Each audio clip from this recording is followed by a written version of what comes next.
Muy buenas tardes, mi raza. Here I am today bringing you to the lovely city of Claremont. Why, you must ask? Okay, so I want to introduce a small neighborhood to you guys that was built on accident. Yes, that's right. This neighborhood almost wasn't. So what is this? It is folk-style homes that were built during the Great Depression era by un señor. He was Polish. His name was Konstanty Stais, but went by the name of Steve. Where is this? This whole neighborhood is located on the intersections of Mill and East Rancho Cucamonga in the city of Claremont and Montclair. Whatever, they're neighboring cities. Anyways, this section here, this neighborhood, was added to the National Register of Historic Places back on December 28th of 1978. So as you guys know, they cannot be touched ever. The story starts with Steve being born in Poland. He came to Ohio, where he worked as a steel worker. He got married there, started his family. Then he moved here to Pomona in California back in 1921. After a short while of living there in Pomona, he ended up moving out to Claremont, and he had a job as a construction worker. He bought lots of land on the east side of what is now Mills Avenue. So yeah, this is where he began the construction of all these little houses. A lot of the people, his neighbors and stuff, they thought he was Russian because of his accent. So they just nicknamed this area Russian Village. His house, it was the first one built. It was 306 South Mills Avenue. It was his personal home. Construction started with his garage only in 1923. So he lived there with his family until they finished all the construction of the main house, which was completed 2 years later in 1925. The outside of the house is made of wood and stone. The landscape is made out of stone, walkways, and planters. So 14 of these homes were built by Steve and his friends. They had zero training in design and construction of houses. So what does that mean? They had no blueprints. All they did was built with calculations of the materials and the demands for the growing families. So yeah, everybody there obviously had, kids and this and that and more kids, blah, blah, blah. The only home that had blueprints were made by a Pomona local architect, and his name was Peter Ficker. He owed Steve $80 for some construction, so he made a deal that he would pay Steve with work, so he gave him the blueprints as payment. When they were building this specific home, the prints were laid out wrong, so construction of this house was actually backwards. The patio was meant to be on the south. It is on the north. You get the picture. The house is still really lovely though. Since it sits on that national register, like I said, it can't even be remodeled. So it is just the way it is. Steve was a noble man. During this construction, most of his friends were unemployed because, like I said, it was during the Great Depression. He would sell them partials really cheap with no down payments, and they had made arrangements that the monthly payments were only $5. And even then, he wouldn't even get paid because, they didn't have the money. It didn't matter to him though. He still helped them build their homes anyway. So these materials, like it was the Great Depression, they would find local fields to collect trash, the debris. There was a local ravine that I will show you guys right now. And they would drive out to Long Beach where there was a bunch of debris from an earthquake that we had in 1933. They hit the Los Angeles court house and took their trash from there.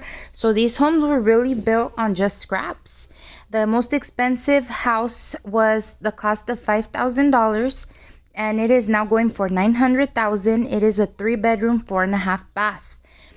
Steve died in 1966. The wife continued to stay in the area in the house till 1988. Then she moved up north here in California. He has a lot of more historic buildings here in the area in Rancho Cucamonga. I'll cover that soon too. But yeah, this is just amazing. ¿Qué onda, mi raza? Today is very far away from the previous video.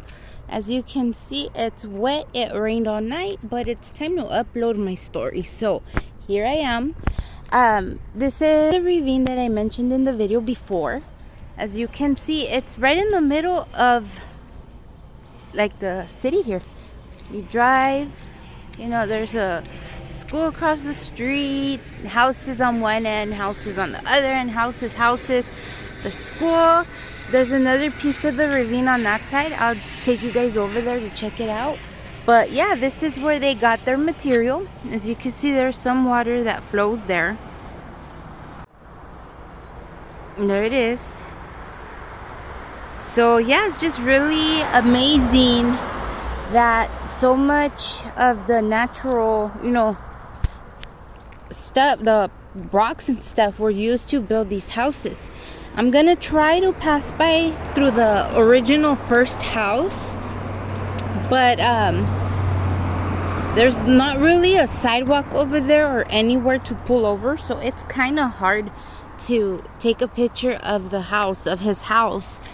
But I will try anyway, like I said, just so you guys get all the information correctly and get the idea of exactly what I am talking about. But yeah, see here, you see bigger stones and everything else. Pretty cool. Like I said, you know, when you have a good imagination and you're a creative person, just as he was, even trash becomes something useful. Look at these, what are these? I know these as, I think they're wajes. I don't know. They look like it to me. Usually I know they grow up. Whatever. Okay, let me take you guys to the other side so you can see the other side of this ravine, the wash, whatever you want to call it. Okay, so here is the other side of the wash, like I mentioned. Right here I can actually get into the park right here, Moreno Vista Parque. And yeah, that whole area back there is the ravine. You can't see it from here, but yes, it goes way back here. Okay, I got off for a better walk. As you can hear, there's water out there. I can't get close because there's this other man-made wash here. Pero yeah, that was it. That was the other ravine that they would come and pick all the rocks from. And yeah, it goes all the way to way over there. So yeah, I see it. You know, I'm gonna take you guys now back to the street. I'm gonna do one more turn this way, so see if we can get a close-up of the ravine. I'm gonna have my Sunny Bunny help out, see if she can control the camera. And then we're gonna go and look at the house. Like I said, it's very hard to get a picture because you can't pull over. It has no sidewalks on that street. All right, let's get to it. Okay, so here it is, Mills and Moreno, literally down the street. And like I said, there is no sidewalk, so it's really hard to stop anywhere. See, you guys see it's all stones or rocks. These are all the stuff they collected. The house is right there. All these houses right here, like I said. All these stones you see were once part of those ravines over there. This one too. Mm-hmm. That one. Amazing, guys. Amazing. So if you guys are ever in this area here, Claremont, yeah, take a little cruise down here on Mills. What is Russian Village, and you will see history that was made. Like, wow. See, there's the sign here, but obviously we're going the opposite way, so you can't see the writing. Oh, look at that big truck. Yeah. The big truck. All right, guys. Like always, you got it from me, La Comadre B, here in the city of Montclair. Have a good one, Raza. The images used belong to Wikipedia and Flickr. I do not own rights to them. They were used for reference only.